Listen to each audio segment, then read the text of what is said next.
લટકતા વાયરમાં ઉત્તરાયણ નિમિત્તે, કોઈ તહેવાર નિમિત્તે, પછી જે નવરાત્રિ હોય એ ટાઈમે, પછી ચોમાસાની અંદર એ બી ઘણા એવા પ્રોબ્લેમ થતા હતા, શોર્ટ સર્કિટના આના, અને ઘણા એવા બનાવો બી બનતા હતા. એ બધા સોર્ટ આઉટ થઈ ગયા છે.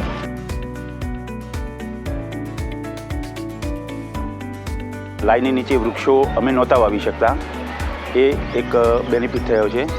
બીજો, જે પોલ હતા એ ફૂટપાથ ઉપર હતા, એ પોલ નીકળી જવાથી ફૂટપાથ પણ ખુલ્લો થઈ ગયો છે.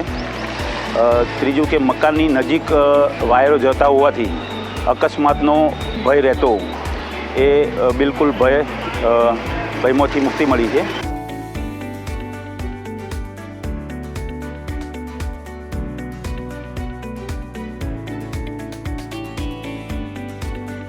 મહાનગરપાલિકા વિસ્તાર આવે એમાં અમદાવાદ, ગાંધીનગર અને મહેસાણા, અને એ સિવાય જેટલી પણ નગરપાલિકાઓ છે કે જેને આપણે શહેરી વિસ્તાર ગણીએ છીએ, એમાં પણ આપણે અંડરગ્રાઉન્ડ નેટવર્ક કરવાનું છે.